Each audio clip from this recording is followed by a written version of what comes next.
I would hope Quinn Ewers put up a decent stat line against Arizona State. If he didn't, we have a real problem. You can say the same thing about Creighton. Okay, they had the one good game against Kansas at home. When Toast talks about the kicking market, it's like some earth is flat shit. Andy, true or false, this is going to be a dog walking. Dog walking. This is my dog walking of the day. I think it's going to be very ugly. Dog walking. I think this is going to be ugly. Hey, get the sauce. What's up, everybody? Happy Friday morning. Hope you all enjoyed your first day of March Madness. I did not have a good day, and I started off. I can't even believe I had a terrible day because I started off 2-0. I got TCU and Louisville right off the bat. Then my biggest bet of the day was North Carolina. They were up 19 in the second half. So fast forward, rewind to about probably like 2:30, 3 o'clock p.m. Eastern time, and shit's pretty sweet. I'm like, I'm about to, like, my amazing season continues. I can't be stopped right now. And then North Carolina blows the lead, and from there, I couldn't win anything after that. So, yeah, I had a terrible day. But honestly, the one that broke my back is North Carolina, because the rest of them, like Georgia, didn't close well. BYU didn't close well. Those are like, hey, they're 50-50 bets. The coin happened to flip against me this time. There's been several other times where bets like that have flipped in my favor. I don't really care about those. The wins and losses are going to happen in bets like those. North Carolina was a backbreaker. Toast, you said you had a good day? I didn't lose money, so I wouldn't consider it a good day as far as the internet's concerned, but like 0.75 units total, so nothing crazy. I think I went 6-4, so obviously, like I said, nothing crazy. The one that pissed me off was St. Mary's because they didn't have their best player or he was sick, and so that's what kind of sucked. That kind of took that game away from me. Not that I was worried about winning half a unit, but I wanted to watch that game, but regardless, yeah. Yeah. Yep, that was another one. Jacob, how was your day? Muted. You're muted. Looks like I'm going to be down only because of Georgia. We got the Frogs early. We got South Florida early. We got High Point on the money line early. UNC was an absolute. I didn't get to watch the game, and I just couldn't believe the headlines there. And I have Houston right now laying the points in the under in the Gonzaga game, but Georgia obviously was the wrong side. Quote unquote, the wrong side of that game. Yeah, the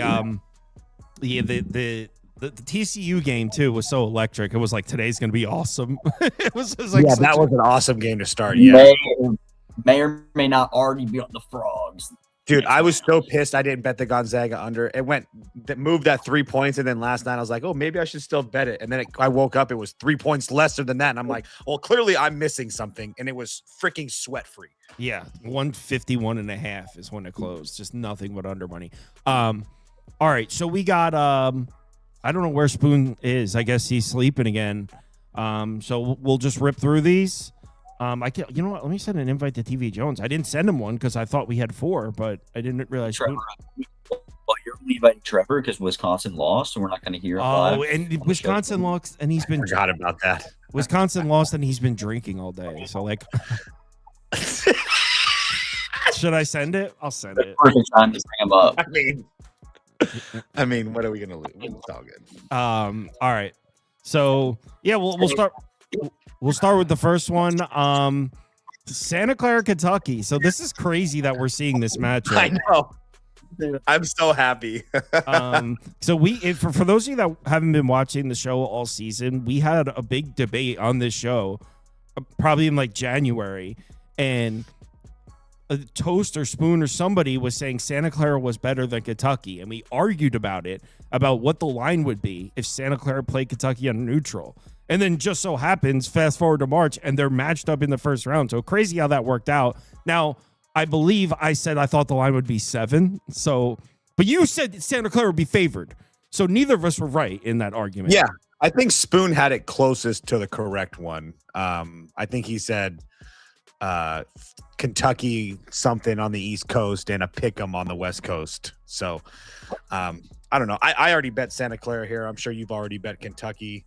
I don't think that there's any. I think it's all for me. It's a matter of, do you get this Santa Clara defense to show up? But Kentucky offensively isn't what kind of scares me. It's Kentucky defensively that I really feel like that can really push this team through a couple rounds of this tournament if they were to do it, because I think that's like the one thing that I don't think anybody really talks about. They're one of the best defenses in that country. They're rated very well on most analytic sites as well. They're offensively, they're pretty good as well, but defensively, I do think they're much better defensively. And as we know, Santa Clara is a really, really good offensive team, but I do think that Santa Clara matches up really well size-wise with Kentucky. And I also feel like with Santa Clara playing teams like St. Mary's, who obviously didn't look good today, but St. Mary's wasn't missing their best player today. Playing teams like St. Mary's and Gonzaga and San Francisco over the last couple of weeks, I think that does help them here. I'm not trying to make I'm not trying to make a case that Santa Clara is like some way better team and the wrong team's favored, but I do agree with what I said in January that I think that they should be a small favorite or a pick. Now, obviously, some things have changed, so I'll take the 3.5 points, but I do feel like this number should be around 2. You can have Kentucky as the favorite, sure, but I still think it should be 2. I got 3.5 with Santa Clara. I got 1.5 with Kentucky. So fair. There is a world where we both win. Yeah, we took this one on the reaction show. So Jacob, they already know I'm on Kentucky -1.5. Did you take anything on that show with us? No, I moved. I took Santa Clara +4.5 -120. I paid 10 cents a juice for a 4.5. I missed that. I mean, it's moved 5 cents. It's not like it's moved anything. I would just take book? the 3.5. I took it on. It was only available on Hard Rock Valley and Bet Rivers. Okay. So don't count those. Just take a 3.5, 110. Those are the fake books. Yeah, I feel like Toast is right with Kentucky. I think their defense is what people should be talking about. They're a top 30 defense this year, and they've been. I mean, you can make the argument they've been battle tested. They obviously have to play Florida. They have to play Georgia. Georgia doesn't look very good today. But Santa Clara also having to play St. Mary's. Again, they're not looking like that great. They obviously didn't look great today, and they got to play Gonzaga. But I don't think these two teams are this is the same argument we had back earlier. Like, I don't think these two teams are very different. Like, maybe you're 10 places off in KenPom. So you're getting the one team with 3.5 points on a neutral. They're both pretty good defensive teams. I think the game comes down to the last possession, so I had to take the points with the dog. I mean, I guess you can win by one possession with that 1.5.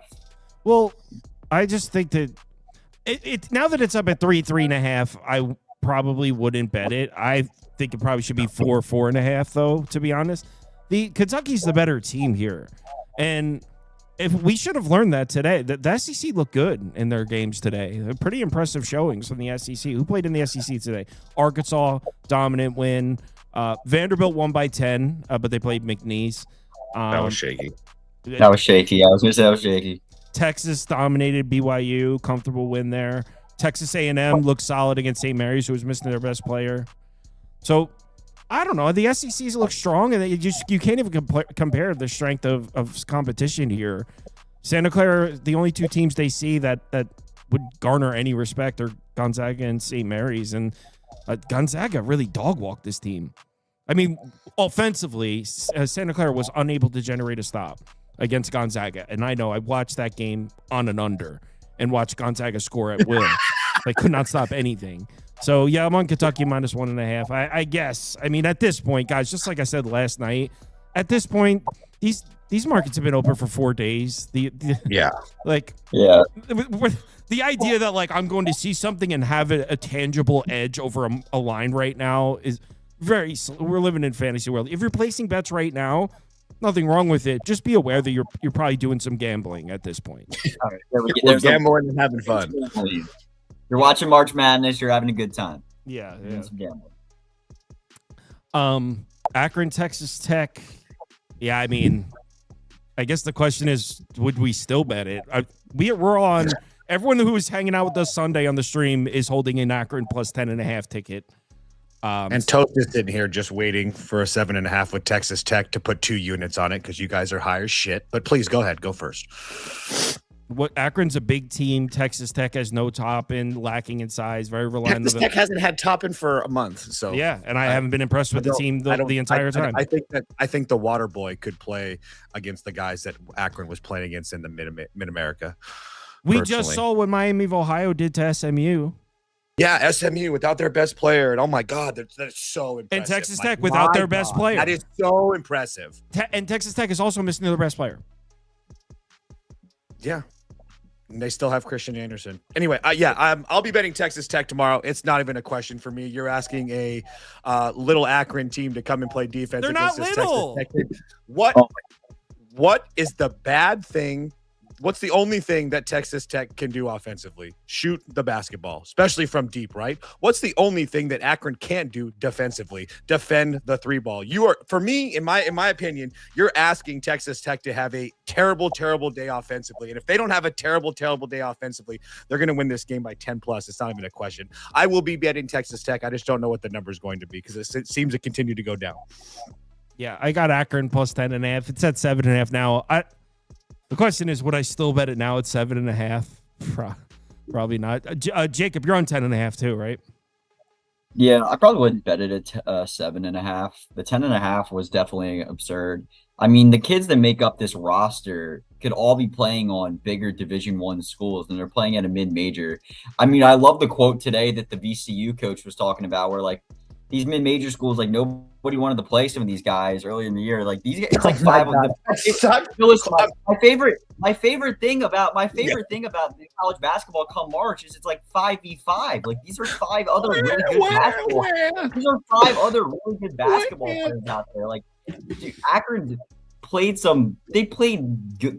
What, they have one loss since January 6th. They lost to Miami, Ohio by 3 points, and clearly Miami, Ohio is not a bad basketball team. So like this team played Purdue earlier in the year. Yeah, they lost. They played Yale in a close game. They run at pace. They have a great offense. So yeah, if Texas Tech's down their best player, they've managed to survive. They lost 3 games moving into the tournament without him. I thought 10.5 was crazy. 7.5, they definitely are worse than Texas Tech. They play in the MAC, but 5 possessions worse. I don't know. You got backdoor cover potential written all over. It happened today. Look at USF. They were down by like a freaking billion, came back and covered. You know what makes me laugh about all these coaches now that they're social media? No one wanted to play us. Bullshit. Gonzagas had to deal with that for 20 years, and somehow we always get people on our schedule. We're flying to the East Coast to play in freaking the Madison Square Garden, but somehow, some way, in this era, these teams can't get anybody to play them. Bull crap. So are you saying that's propaganda? Yeah, I think that they don't. I think they want to play the games on their schedule. They want to do a home and home or whatever. They want to get paid. They want to do all this. There's caveats to that. It's not, oh, we just want to play you because they're a good team and let's go play like Gonzaga's been doing for 20 years. Miss me with that BS. I also have this. Akron to make the Final Four at plus 50,000. That would be awesome. That would be insane. Yep. I want to see Akron play Alabama. That game would be a shootout. What time's the Alabama game? Oh, it's up in 4. We're talking about it in 4. LIU Arizona. The big dogs are pretty good today. You got Siena almost upsetting Duke. You got Howard pushing Michigan. I laid 23 with Illinois. That was sweat free. Yeah, I'd lay with Arizona here too. I know there's some people that love the Sharks, but I don't know if the 1 seeds really get it done tomorrow. I'm not betting this game though. There's absolutely no way. I mean, Arizona's probably going to be able to get whatever the hell they want. I feel like all right, so Houston's up 30. Duke struggles. All right, take the cover. So no team has won by this yet. No team. Illinois did. Oh yeah. Okay, Illinois won by 35. St. Louis did. I mean, I guess I'll put up Arizona. I don't really know. Toast, you did the shark thing. Are you saying you're taking? No, I saw that on CBS Morning News in the airport as well. It seems like everybody in the world knows who this team is now, which is awesome. This is why we love this I saw it on Twitter too. Like everyone's talking about LIU. People love the Sharks. Yeah, so I have a feeling it's a really cool story, and I hope they give them a game. I have zero interest in actually betting it. I do think it's a shit ton of points. Obviously, I think Arizona's much better. I would take the Sharks if I had to. Zero interest. I like the And under. yes, my voice is a little raspy, guys. I was yelling a lot. He was at the World Baseball Classic. Matter of fact, this was because of Bryce Harper, which ended up meaning nothing. Yeah. Thanks, Phillies. Special shout out to the Phillies for that loss. Seriously. Wright State, Virginia. We spent like 3 minutes talking about this game on Sunday, and I haven't looked at it. I think this might be the least interesting game of the entire first round. Wright State, Virginia. What are your thoughts, guys? You said lay it, Jacob? Yeah, I don't even think Wright State should have been the team to come out of the horizon. Like, yeah, they won their conference tournament and they're playing in March Madness. UVA is, I think, another dark horse here to like make a pretty deep run in the tournament. You saw them at the end of the year. I know Duke didn't have their players, but in the tournament, almost upset Duke to win the conference tournament. They lost to Duke twice this year, the best team in the country. They lost to UNC, and other than that, they've killed Miami, beat NC State, beat Virginia Tech, Wake Forest. They obviously play a pretty decent strength of schedule. Honestly, this game for me is more or less of Virginia, and I'm more fading Wright State. According to this, Wright State's been good, Jacob. What are you talking about? I was going to say, why do you have so much hate for this team? They played good down the stretch. Yeah, I mean, they're 23-11. They won their conference by 2 games, and they won their conference tournament. What am I missing here? Look at these numbers. They look awesome. I mean, you take the points here, right? I really want to. I mean, we have a. Go ahead, Jay. My bad. I just said it. I would take. Just put me up for Virginia. No, you're good. I would take the points here. I was kind of looking at this one. I think the pace is going to be one that's affects this game a little bit because Wright State's not trying to run, and Virginia's not a team that's going to run and gun either. I know that their possession length on Ken Palm's like middle of the pack, but if you look at their games as far as possessions are concerned, they like to play in that 65 possession range and not get too far from that. And if that's the case, with a lot of these games, you're going to talk about step up in competition and stuff like that for Wright State, but they've been playing really good since December. I mean, they've had 4 losses since December. Like I just said, they won this conference by 2 games. They won their conference tournament.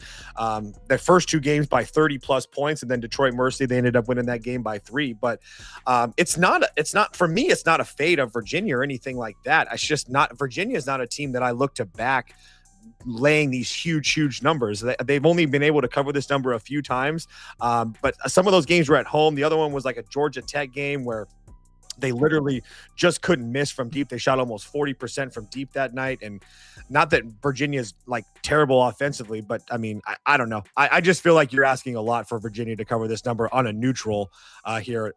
It would only be Wright State for me. USMC in the comments.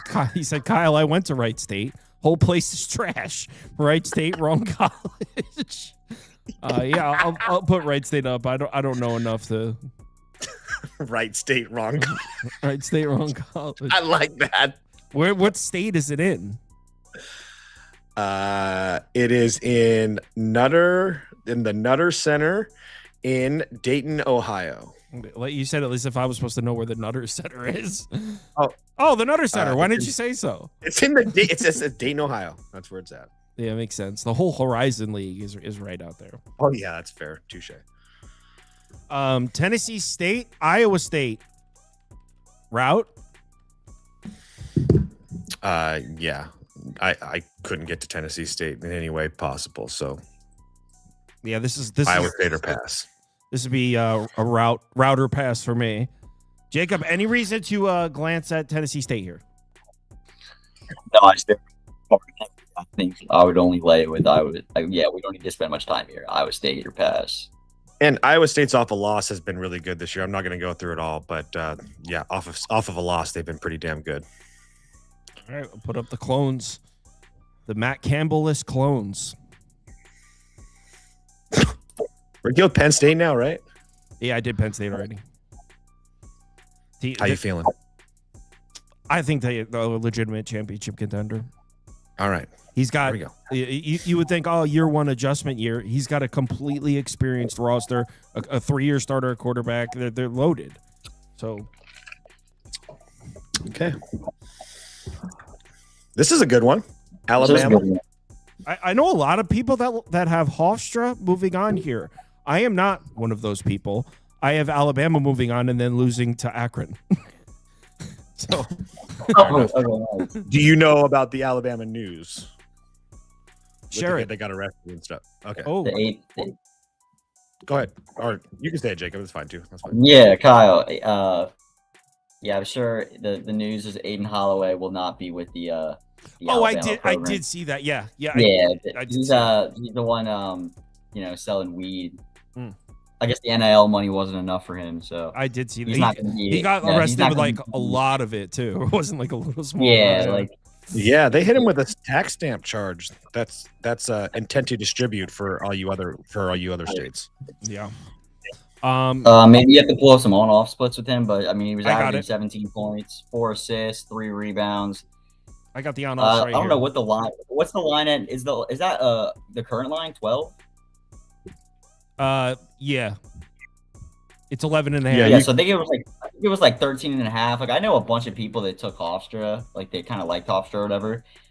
If this line keeps climbing, like going lower, I kind of just want to lay with Alabama with the whole program. Like, dude, the whole world is like trying to fade them with the Aiden Holloway news. I mean, Alabama is still full of guys who have the ability to score the basketball. Like, I have it right here, guys. So I know people. Hold on, I got right here. Yeah, go for it. So significant drop off offensively with Aiden Holloway on the court. Alabama has a 129.9 offensive rating, just a 116.7 with Holloway off the court. So defensive ratings about exactly the same pace. Field goal percentage definitely down. Rebounding percentage down a little bit. Turnover percentage up. So that's where the big hit is. A big offensive drop off without Aiden Holloway on the court for Alabama. But it's Hofstra. Yeah. I will give Hofstra some credit. They're a tops, I think close to a top 75, easy a top 100 team so far.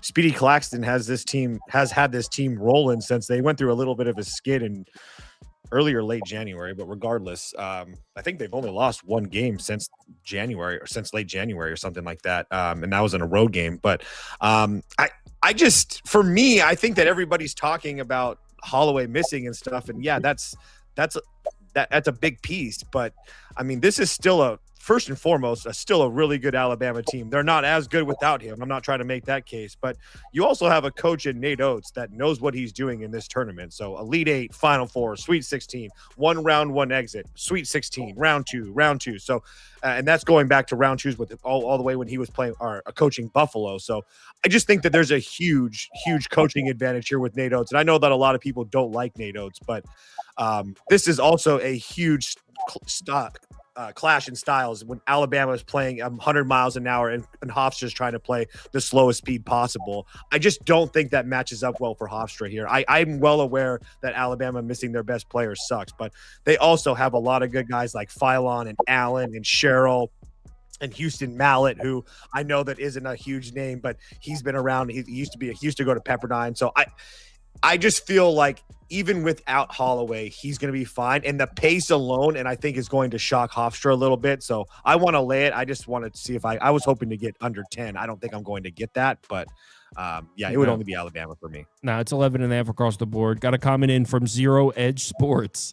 Says Hofstra has a couple tall freaks, but Alabama's due to hit some shots from Zero Edge Sports.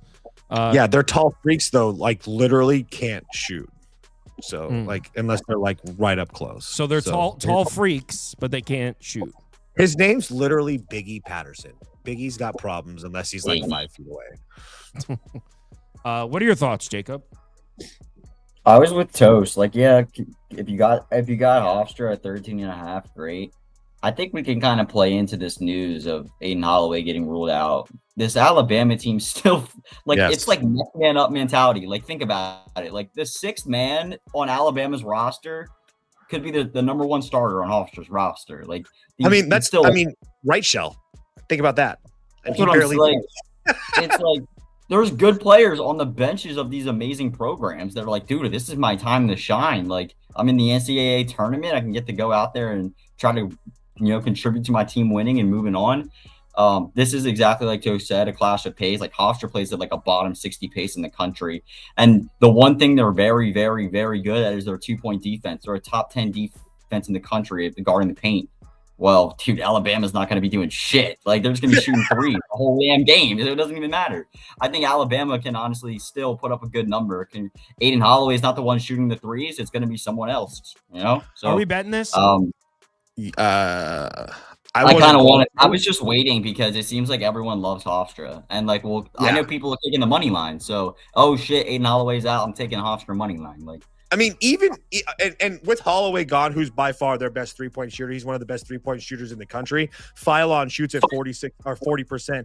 Amari Allen shoots at 36%. Wright, who I talked about, shoots at 35%. Houston Mallett shoots at 34%. I mean, this team. I mean, they're going to let it fly regardless. not to mention, I wasn't high on the CAA this year either. So, I mean, whatever. What we gonna wait it out? Not betting it now. What is it 10.5? No, I want to see if we get 10.5. Like, All right, let's wait. I'd be down to bet that with you guys. All right.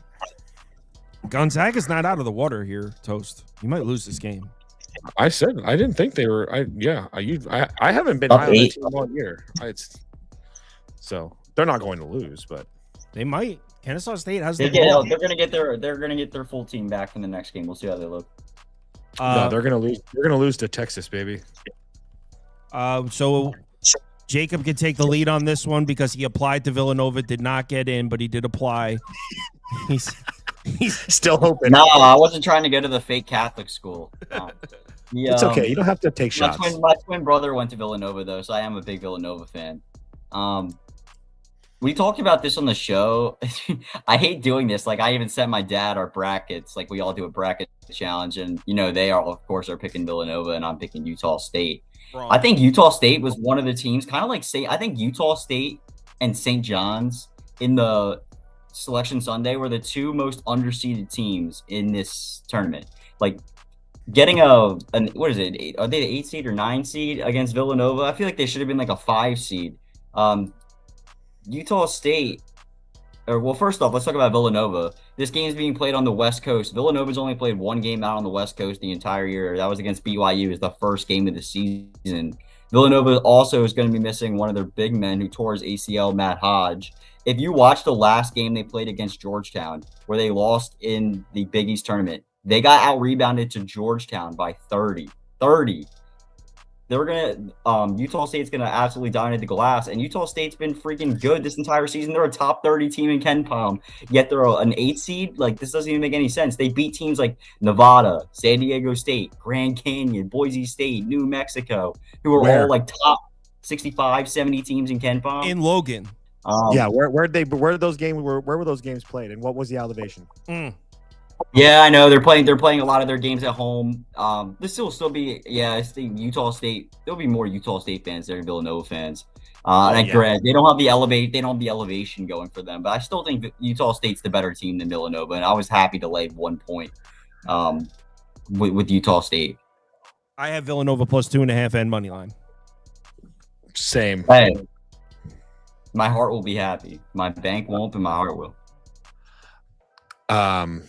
Yeah, I 100% agree. I feel like, especially Utah State, a team that I don't trust on the road in any way, shape, or form. They have a couple really nice wins against teams like Colorado State and Wyoming and New Mexico. And the Boise State game was the one road game this year that was really impressive for them because they absolutely killed that team. But they also lost on the road to South Florida and Grand Canyon and Nevada and San Diego State and UNLV. It's not that those teams are bad, but I just don't feel like they're so criminally underseeded that it's insane to talk about, because there's also one thing that we know more than anything that goes back multiple years now is that you do not in any way, shape, or form lay points under any circumstances with any team from the Mountain West in this tournament at all. And this is going back multiple years now. Let me get the exact number of the last 31 games, though. They're 10-21 ATS. What's the Big East in that same type of time frame? Let me check. 37-21 ATS. Now, that doesn't really apply too much to this game in particular, but my point is, in general, and one strategy that has paid off mightily is fade Mountain West teams and back Big East teams in this tournament. I'm going to continue to do that here today or tomorrow. You hear that, Jacob? Yeah, I don't think people put enough emphasis into Matt Hodge being out, though. Like, they got to play this Braden Pierce. No, I'm looking at their stats. This dude is... Dude, you are sipping the Kool-Aid with whatever your brother's spitting down. I don't care about Matt Hodges. Yeah. 5 My brother loves Villanova. My brother loves Villanova. He's averaging 3 rebounds a game. What are you talking? Why are you talking about him like he's topping? No, he's a good stretch. He's a stretch big, Kyle. He averages 3 rebounds. No. I said he's a stretch big. I just said he's a stretch big. He's a good offensive player for stretching the floor. Villanova lives your guys by the He is not a good offensive player in any way, shape, or form. You guys aren't going to cover because Villanova is going to miss their last 8 out of 10 free throws. So it's okay. They can't shoot free throws this year. They're going to miss like 8 of their last 10 free throws. Toast, I thought you don't like backing teams that can't shoot free throws. Yo, there's nothing more profitable in this tournament than fading Mountain West teams. And now they're going to lay 2? No, he's a stretch big, Kyle. He is a stretch big. He is a stretch big.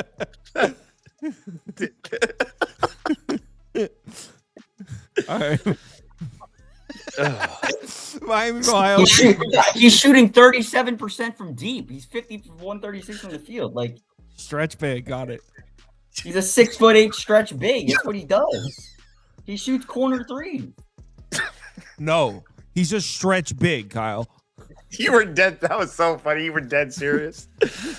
But I am. I mean, what do you want me to call him? No, like, I know that he's a stretch forward, but you made it seem like that was going to change our entry. Like, oh, he's a stretch forward. Oh. No, I was like, Jacob, he only averages 3 rebounds a game. I was like, he only averages 3 rebounds a game. And you responded, no, he's a stretch big. I'm trying to justify why this dude's not out there snagging 12 boards like Mitchell Robinson. Like, yeah, he's stretch big. Noted. 100% a stretch big. That's an important part to a team. That's his role. It can be. It's a stretch bigs are huge. Miami of Ohio plus 11.5, minus 102, betted at open. Team's playing with a lot of chemistry. Balls zipping around the floor, hitting their outside shots. They're going to launch 43s. This team's just got too much heart to get blown out. Plain and simple.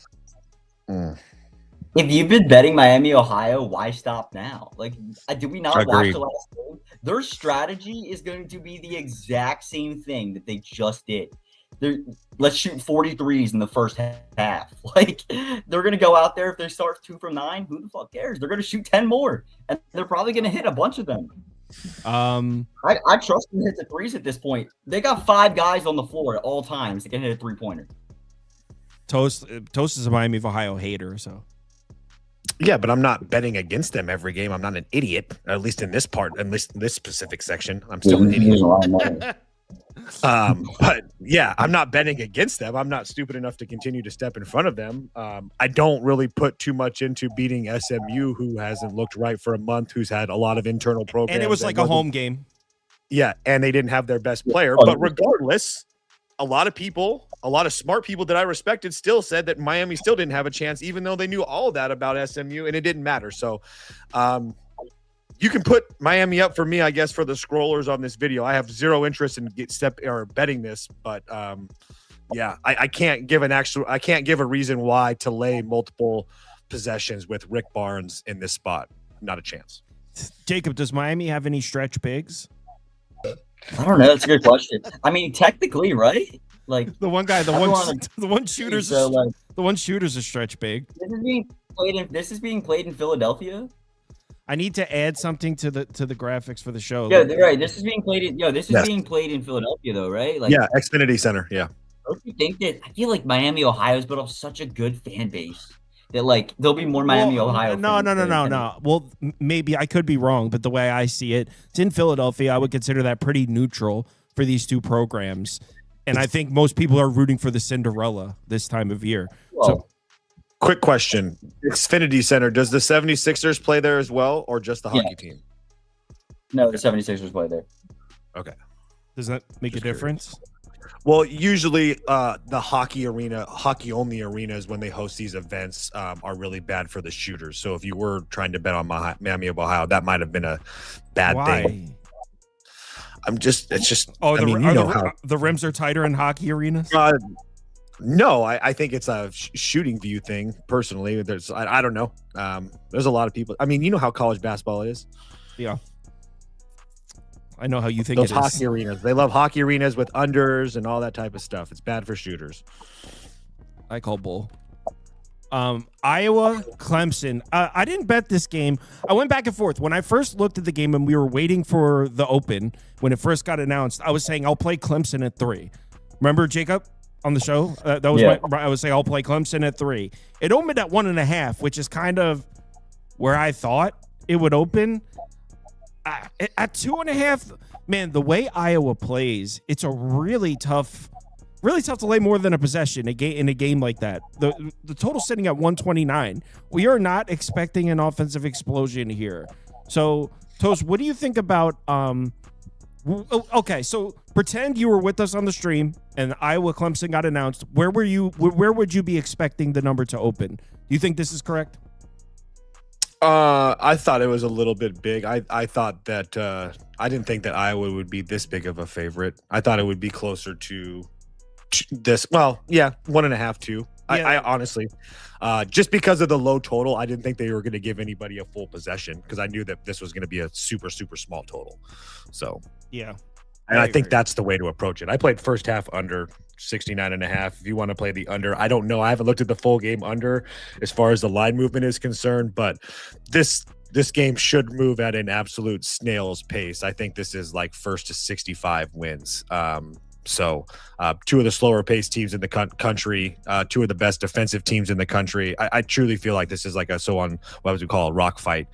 I would take whatever team is getting points if I had to bet a side because I think it's going to be a close game throughout personally. Yeah, I wanted Clemson at 3. I don't think a juice 2.5 there's enough there. Like I said, I think the number should be 1.5. I really can't decide on a side. Do you have a bet in this game, Jacob? Oh, whoops! I clicked mute on you. Go ahead. This game is going to be so slow. Like, if you want to watch a fun basketball game tomorrow, this is not the game to watch. Like, this team, the teams are going to take the entire 24 possessions of the shot clock, dribble the ball up, shoot a 2-pointer. We're barely going to see, like, this is the polar opposite of the Miami Ohio game tomorrow. Wait, that can't be the first half total, Toast. That can't be it. What? 69.5? 59. I was going to say, bro. The full game total is 130 points. I would just take whoever's getting points in this game. I really don't. These two teams are like pretty much even Steven to me. I mean, Iowa's played a little bit of a harder schedule, but they didn't really look good to end the year. So I don't know. I think Iowa wins. I don't think. Clemson hung in there with Duke. Clemson hung in there with Duke. Like if you had a gun to my head, I would take Iowa as a side because if I think it's super even, they have two guys in Sturts and Banks that I think are clearly better offensively to get buckets at the end of the game.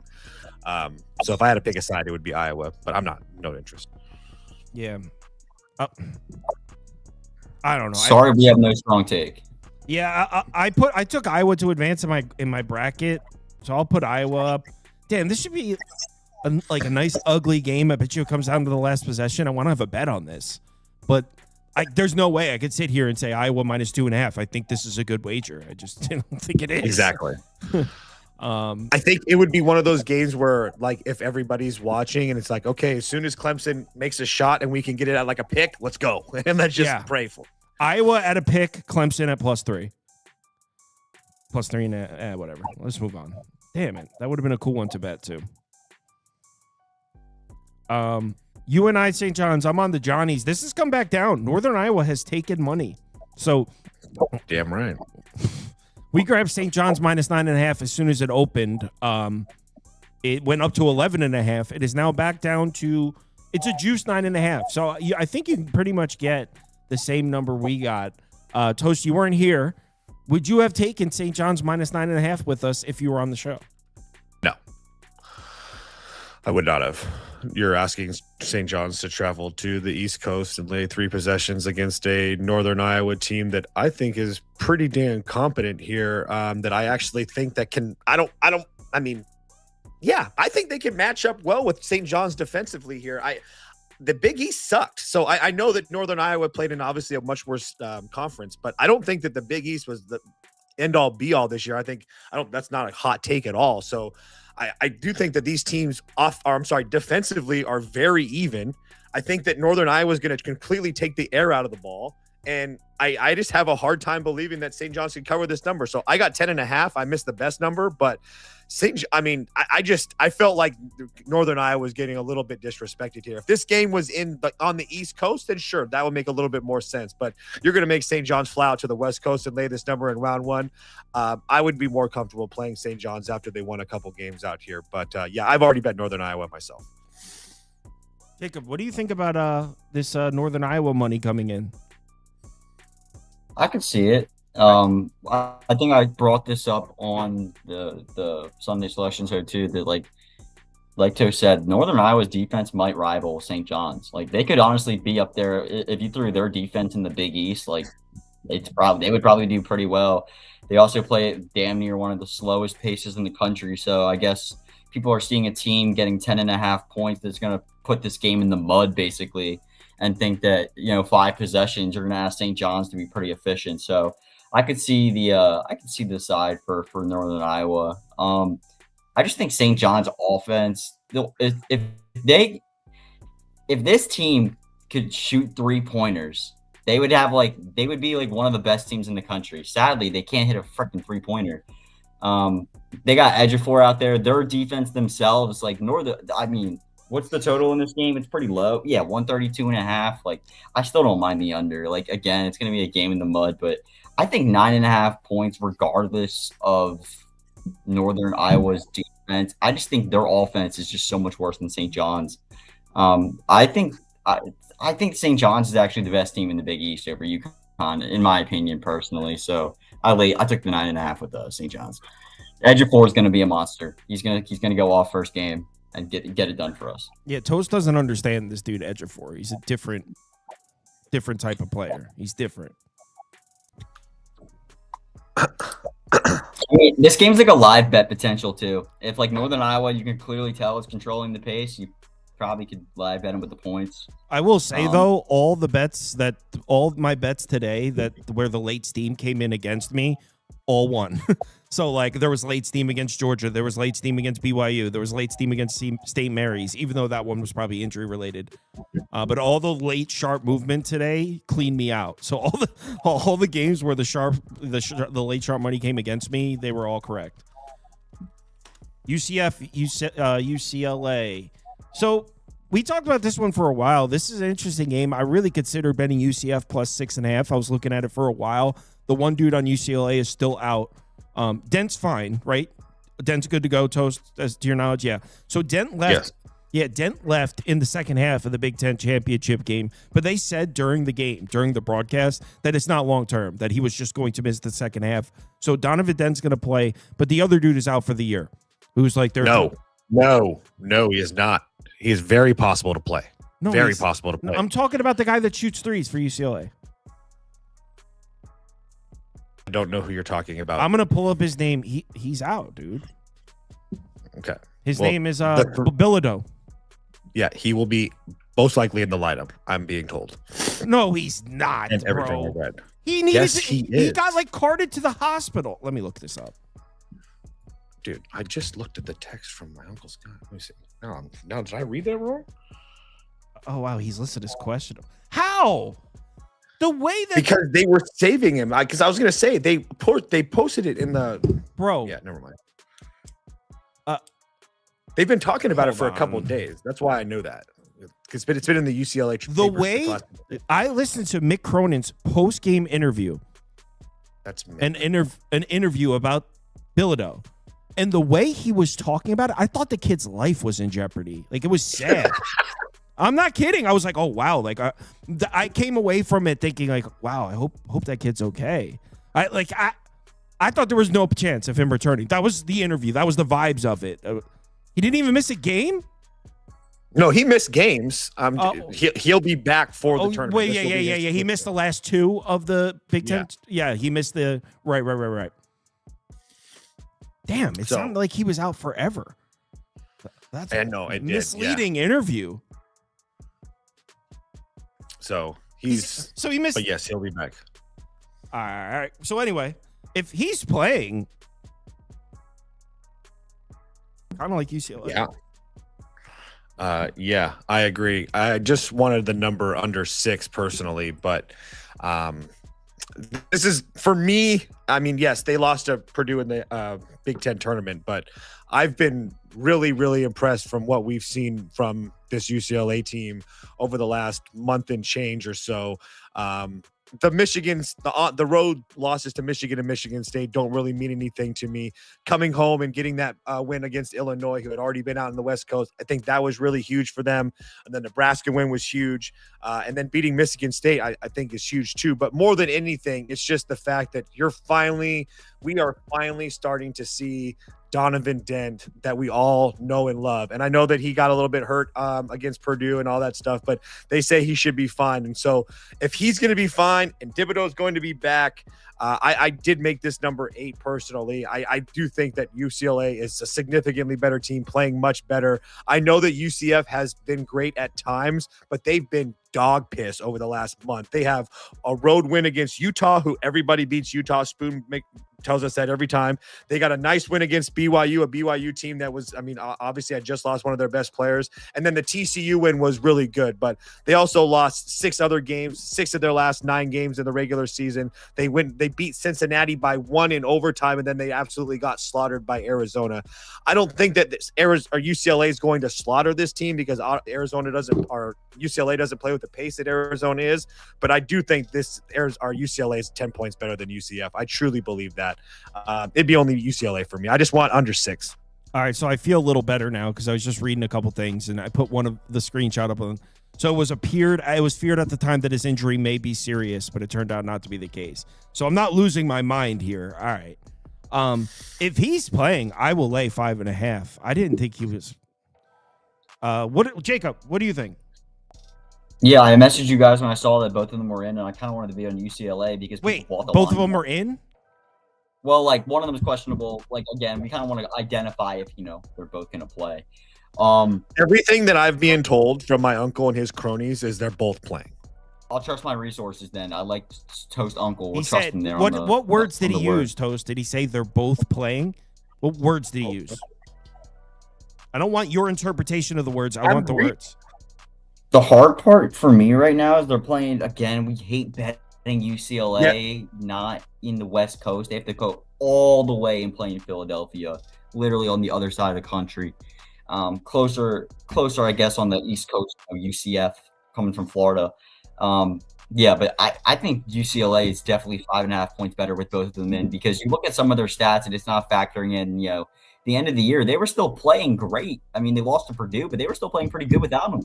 Now you get 2 of your best players back, and you're playing. I'm not gonna recap what Toast said. They kind of played like piss at the end of the year. You lost to we all were fading Baylor all year. They lost to Baylor, Oklahoma State, West Virginia. You beat Cincinnati by 1 in OT. That's nice. And you got smoked by Arizona. So this team hasn't been playing good basketball for a month. So if they're both in, I probably am gonna lay the 5.5 points. You want to do it? I'm down. If we trust our resources. And also, I kind of like that. Like, it seems like everyone's on UCF. Like, I haven't heard anybody want to bet UCLA, and the line's not moved. He told me blank, the person that told him, I can't say that name, but blank told me they're not questionable. You don't have to worry about it, which is the exact text. Yeah, see, I trust those words more than your interpretation. I would too. You were like, yeah, something like they think they're gonna play. All right. He's gonna be so pissed that I said that online. You think he's watching? No, but if Toast Uncle's watching, thanks, bro. He's not. All right. Let me go bet this. All right. Tell them not to worry about it. There's only over 1,100 people watching. That's why he'd be pissed. I know. I was making a joke. I know. But I was looking for everybody else. UCLA. And if I see a tweet, if I wake up to a tweet saying this dude isn't playing, that's not going to happen. I'll have a warrant out for his arrest. All right, let's move on. Next up. Thank you, Weskers. So Spoon was very adamant, and like I couldn't tell during the stream if Spoon was doing a bit because like a Matt Painter thing, but Spoon thinks Queens is live here. Something about Purdue having a history of losing this game and all that. I'm not sure if Spoon actually bet Queens. Toast, you have any interest in this one? No, I do not. I've made some money betting Queens this year, especially over the last few weeks or so, but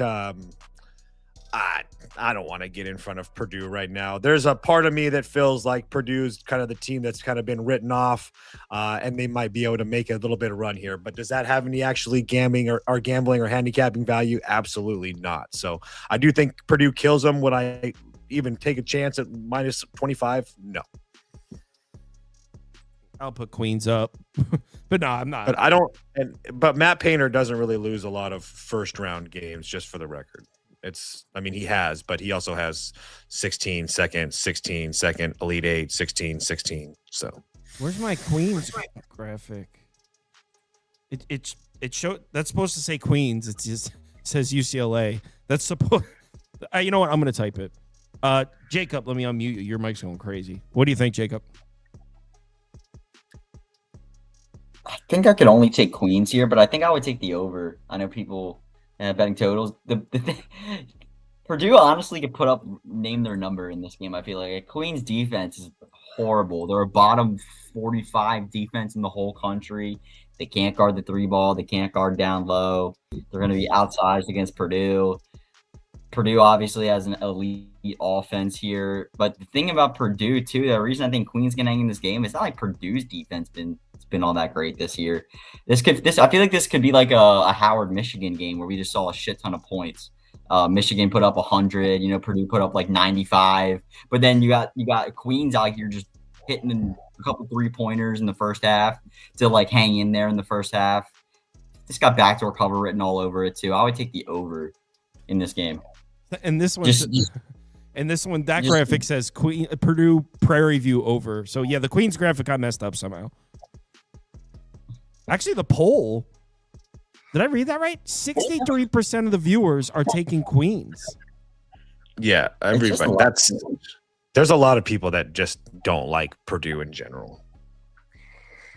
I'm changing. I'm putting Purdue up now. I think Purdue kills them. I bet the over in that Howard game, scientist. I just it was free. I wish I did. I said it on the show. I was like, yeah, maybe I bet the over. It was free as air, and I didn't bet it. What about Prairie View, Florida? The line is 35.5. I believe this is the largest line of the first round, correct? Yeah, it is. It's got to be close. You think Florida's trying to just lay it on them? I don't know, man. Prairie View came through for me on Wednesday, plus the points. I don't know how I turned my back to the Panthers after that performance. You took Prairie View? Yeah, plus 3.5, I think I got. But I don't like this situation for them. Now, they had to play their conference tournament in Georgia. Then they had to fly over to Ohio to play Lehigh. And now they're going back down to Florida to play this Gator team. I really wish that I could take the points with them, but I just can't fade Florida right now. I know it's a whole bunch of points, but I just have a hard time believing Florida's not engaged in front of their home fans. Not to mention Florida. Let's not forget Florida just got absolutely embarrassed by Vanderbilt. I'm sure they want to get that taste out of their mouth. Not them getting beat by Vanderbilt's not a reason to bet it, but again, I just made money on Prairie View. I couldn't find a way to get there. Over Gators, whatever one you like. I mean, I think Florida smokes them. Yeah. The question is, can you lay 35.5 points? Jacob, do they cover 35.5? Do you agree with the number? I'm actually considering laying it or taking. Dude, I think Florida's team total is 95.5 points. I actually think they score 100 tomorrow. Talk about a step up in class. Prairie View A&M has played the 349th hardest schedule in the country. This is a team that started out 11-17. They're on some glory run to make March Madness. The teams that they've beaten are all like your Jackson States, your Alcorn States. You know, when they played in the non-con, they had a pretty tough non-con. They played Wichita State. They lost to Wichita State 105-62. They lost to Oklahoma State 94-67. They lost to Missouri 91-73. They lost to Texas A&M, scored 111 points when they played them. Like, I'm telling you, I think Florida puts up 105 points tomorrow. I think this will be a fun game to watch. Give me the over, I guess. I don't freaking know. I'm not betting this. Yeah. Dude, I think the Florida team. I think I'm actually going to bet the Florida team total over 95.5. No, I lost a lot of money today. I'm not trying to just dump money on Florida minus 30. I'm not trying to lay 5 touchdowns. Like, do you feel like you have an edge laying 35? It's even hard for me to believe if I got CLV on a 35-point spread that I'm really like getting an edge. Like, I laid 35. Oh shit, it went to 36. Title of the next segment: Upset Alert. Yeah, I actually took the money line. I really did. Let's go. Cal Baptist is winning this game. Cal Baptist is gonna have maybe not the best like NBA prospect on the court, but Dom Daniels is literally the best pure scorer on the court. Wait, I know they got freaking. Hold on, they have like the #1 pick on the other side. Yeah, I know. I mean, like pure scorer in terms of like college basketball, like an NBA prospect, like someone that can get their own shot. They have like Dominique Daniels will be able to get his own shot. They have Peterson. What are you? I'm on Cal Baptist. What are you talking about right now? They have Peterson on Kansas. No, I know Peterson's the best player in the country, but I'm talking about like a guy. Like, I feel like in a 1v1, like you're asking someone to get their own, to make their own shot. You're kind of making me want to trade out of my position. In NBA Street, this guy kills. Okay. I'm on Cal Baptist too, but this guy's not better than Peterson. I didn't call him better than Peterson. Oh, I just said he's not a better. He's not. I said he's not a better NBA prospect than Darren Peterson. Oh. He's not a better college basketball. He's a better single getting his own shot. He's a better pure scorer than Darian Peterson. Maybe he's not better at getting his teammates set up or whatever. But if I feel like if you asked him to walk the ball up the court and get his own shot to get open, I would take Dominique Daniels to do that over Darian Peterson. I hope you're right because I'm on Cal Baptist. If you're playing NBA 2K, right? You're playing 1-on-1. I would take Dominique Daniels. Toast, are you not? Are you not? March is made for people learning decent players that are playing at smaller schools. Like that's this. True. Dominique that is true. A good basketball player. I watch Dominique Daniels a lot. I watch a lot of West Coast basketball. So yeah, you definitely do. Yeah, you definitely watch more of him than I have. I like the fact that he's been at Cal Baptist his whole career. He's not one of these guys that's moved around a lot. So I do have a lot of respect for him as a senior. But yeah, I think that you guys are crazy to me personally. I bet Kansas minus 13.5 here. I think they're by far the better team. I mean, obviously it's Cal Baptist versus Kansas, but the coaching mismatch, I think, is just more than anything. You have Rick Croy, who's done absolutely nothing in his career. And again, it's Cal Baptist. It is what it is, but this is going to be his first game in the NCAA tournament. And I know that it's been easy to talk about Kansas and how they've looked in certain times and whatnot. And they're one of those teams that really plays well at home as well. But at the same time, they've been playing in the Big 12, and it's really easy to lose some games in the Big 12. I know that they're coming off an ass whooping versus Houston, but I think that more people, not necessarily you two at all, but a lot of people on the internet still use that, is Darren Peterson going to play and yada, yada, yada. For me, I think this is kind of like a little bit of a coming out party for him. I know that some people like to think that Kansas is kind of better without him and stuff. I'm not there with that. I think that he's the best player in college basketball. I don't think it's close. And I think that Kansas defensively is going to be such a mismatch for this Cal Baptist team and anything that they've seen all year. I mean, the best defense that they're going to see besides this is UT Arlington. And besides that, the other one was, I think, BYU, and they lost that game by 30. College basketball isn't apples to apples, but I think Kansas should be 16 and a half, 17-point favorites. I'm with Jacob here. I'm on Cal Baptist. I don't like the way this Kansas team finished out the season. I don't like the way they look down the stretch, and they're so hit or miss. Yeah. We know Kansas can show up and beat Arizona on any game. They could beat Houston on any game, but they could also lose to Colorado in any game. Their floor is so low that with a team like Cal Baptist, who's got that kid that Jacob was talking about, who's got a March Madness superstar show up for the big moment type of kid, Cal Baptist team that's going to be, they're coming in hot as hell. Obviously, a lot of the teams are, but this is the game of their lives right here. I feel like this is the Super Bowl for Cal Baptist, and this is a Kansas team that when they come out flat, they look bad. And I think Cal Baptist can beat them. I have Cal Baptist advancing in my bracket.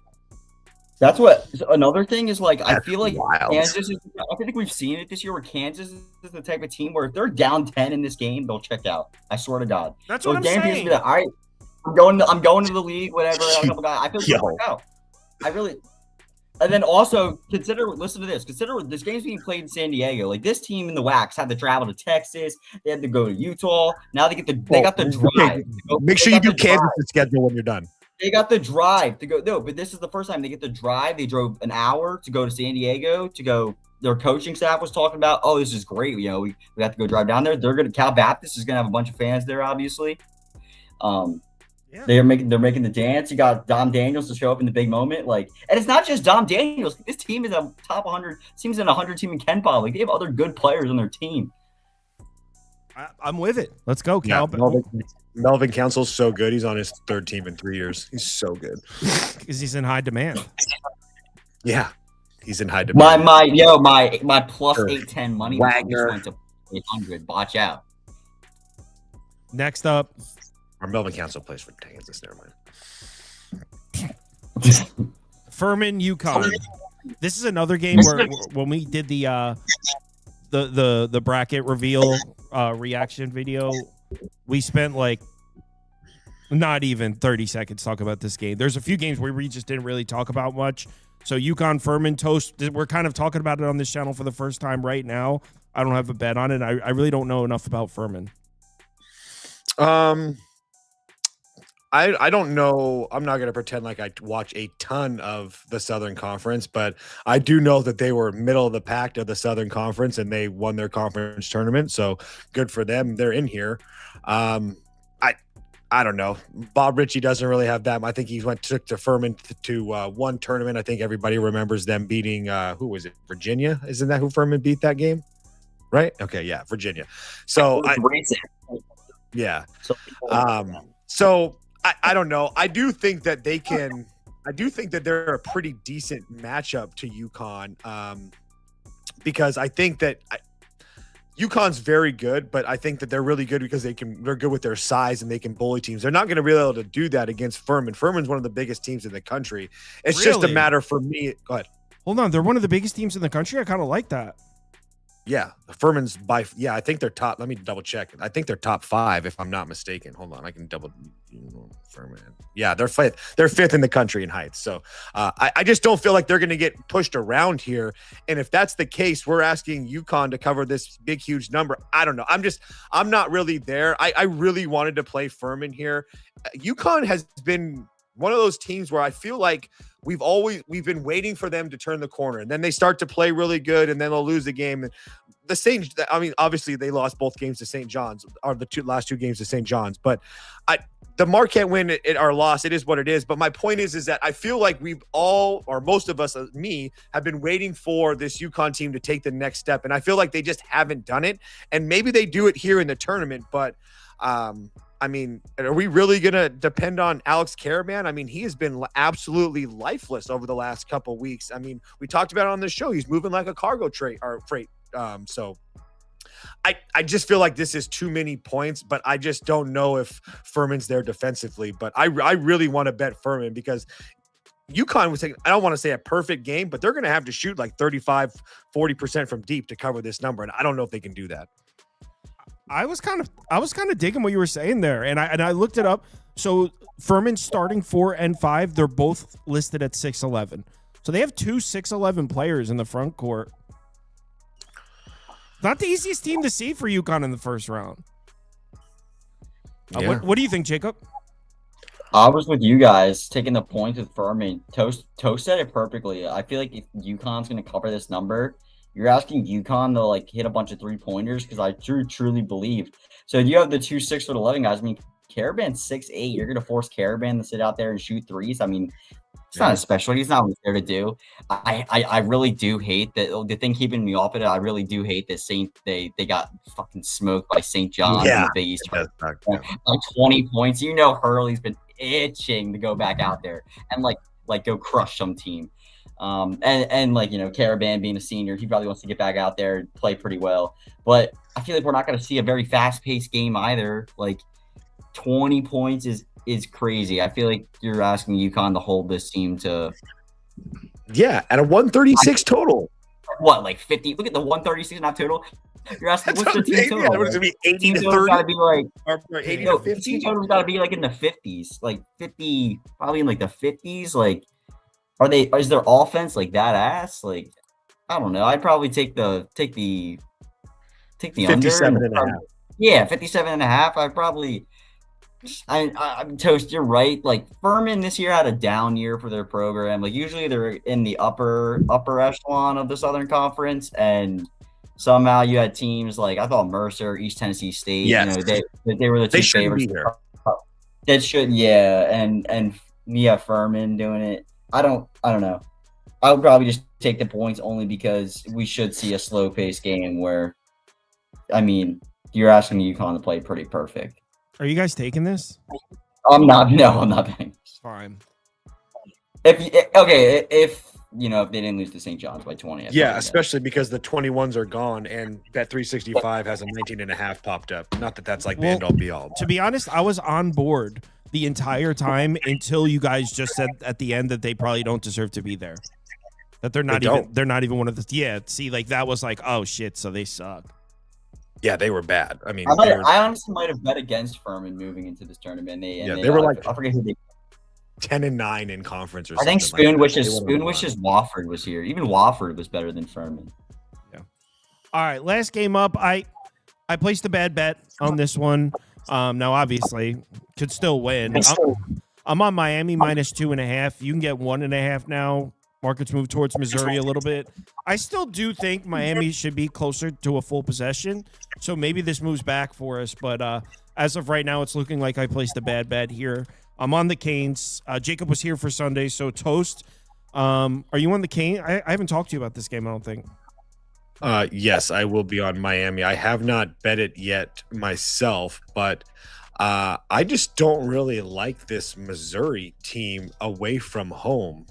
It's not so much. I'm trying to pull up their things really quick because Bartovic is killing me. But they're just not a team. Hold on. It's in St. Louis though. No, I know. My point is that Missouri is a team that you can really trust at home. They have a lot of huge get up big win games or big games at home. But when you flip that to the road, they're a completely different team. I mean, they're shooting close to.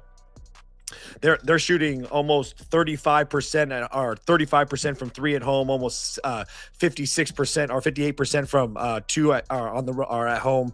On the road, it drops down by like 3% on all of them. But all of their big wins are come at home, like the Tennessee win, the Vanderbilt win, the Mississippi State win. They all come at home. All the times that they play on the road against decent competition, which I would consider Miami a decent competition, they're not winning those games, and they haven't looked good coming into the tournament. I mean, a slaughtering of Mississippi State really that isn't that impressive to me. They beat Tennessee. I mean, I guess that's a pretty decent win there. But again, that game was at home. So I personally made this game a pick. I know that we've made a lot of funny jokes about this or asking Spoon is Miami a good basketball team? And I do think that they are. I think that losing to Virginia twice isn't something to scoff at. Losing on the road to Clemson, again, nothing to scoff at. I know that the ACC isn't great, but I mean, the only bad loss they have is at home versus Cal, and that was a 1-point game. And I think the first Virginia game, was a 3-point game, or the second one. The first one, They got killed in the championship game, but they had just beat Louisville after losing to them. So my point is that all those teams I feel are better than Missouri, even though the Missouri played in the SEC, which is a better conference. That doesn't do it for me. If this game was closer to Missouri or in Missouri, then yeah, maybe that was there. But they are close, dude. I meant in their building is what I meant to say. No, I get it. They're not there, and I'm looking it up. Looks like they're about an hour and 30 minutes away from where they normally play. Mizzou Arena, they're in St. Louis. It looks like about an hour and 30. If you're in the area, correct me if I'm wrong, but I pulled up a map. Looks like they're an hour and 30 away. And when it comes to the home-away splits in basketball or any sport, is it the home crowd that gives them the edge? But if you're talking about shooting, a lot of times it might just be they're comfortable in that gym on those rims. They have one of the biggest gyms in college basketball. I think a crowd is a big part of it. Jacob, what do you think? Yeah, I took Miami -1.5, -110. Clearly, it's not that good of a wager. The line's kind of just sitting there, which kind of worries me. It almost kind of feels like the BYU game today. For me, I'm with you guys that Missouri was a team that I just looked at and I watched all their games down the stretch because I bet them in some of those games, and they have not played good coming down the stretch. Also, I feel like the pace of play is going to benefit Miami. Missouri's going to need to play at an up-tempo pace. Miami's one of these teams that plays their starters a shit ton of minutes, and if the Miami starters can stay out there and keep playing their best players, then I think Miami will be able to cover this number. Like laying one possession, I do think Miami is the better team.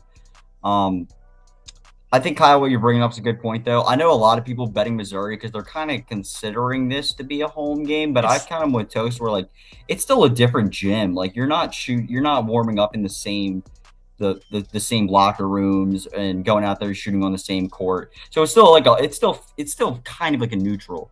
I don't know. Yeah, I don't have a strong lean now. I kind of wish it closed to 2.5. Like I thought it would be a 2.5 by now. It's kind of worrying me, but yeah, dude, they're playing at the it's a completely different situation from being at home than playing in a hockey arena. And also in Missouri, correct me if I'm wrong, but isn't that close? Like there's St. Louis University, isn't like Kansas is somewhere around there? Like, don't those schools not even like Missouri? Or I don't know how the region works. If someone in that area would have to speak on it. But all right, yeah, that's a good point actually. Right, because you're saying like the other teams would root against them. Yeah, well, if it's anywhere near Kansas, they hate Missouri. Right. Yeah. No, I get it. Yeah.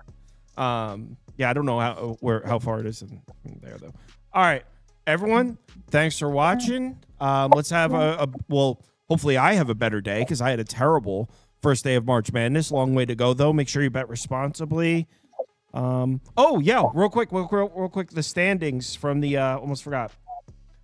It's really down to, so unfortunately there were some people that were tagging after the game started. So I had to, years. Yeah. So I had to remove them. But there's only 9 people left that are above 0 right now.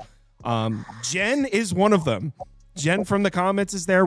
Toast. Remember that guy 1K we met in the Bronx? Yeah. He's in 5th place. Oh, that's him? Yeah, he's in 5th place for the $2,000. Oh, that's cool. Oh, hell yeah. Yeah, he's having a hell of a March so far. So yeah, love it. Once you get down to Kyle, who was the guy laying like is that guy still in profitability? The guy laying like big money? No, he was not. He was tagging it after the game starts. That's how he was hitting those parlays. Oh, yeah, yeah, I know. I was like, this guy's a hero. And like the game was starting at 7. He was making the tag at 9. So you must have been placing a bunch of parlays and then tagging whichever one's looking like they were gonna win. So yeah. Yo, wouldn't that be awesome? Yo, I can place all my bets after the game started. So you're a millionaire. By the way, So if you're on this list and you're thinking your record might be wrong, email me. No worries at all. I promise you're not bothering me. I could pull it up and we could see. Because I obviously I don't want to I want to make sure that it's all kept. The data comes straight from Juice Reel.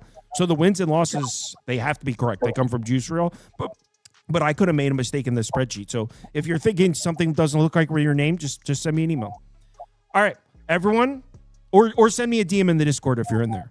Everyone, let's enjoy our Friday. Bet responsibly. Remember, this time of year, just let's have some fun. It's not exactly a moneymaker, this tournament. It's fun. So we're gambling, guys. Yeah, we're doing some. Yeah, you're basically gambling every game. You might get like 1 point of line movement or something. Like, what edge do you really have? Yeah. All right, everyone. So enjoy your Friday. Bet responsibly. I'll be in the Discord chatting all day if you want to hang.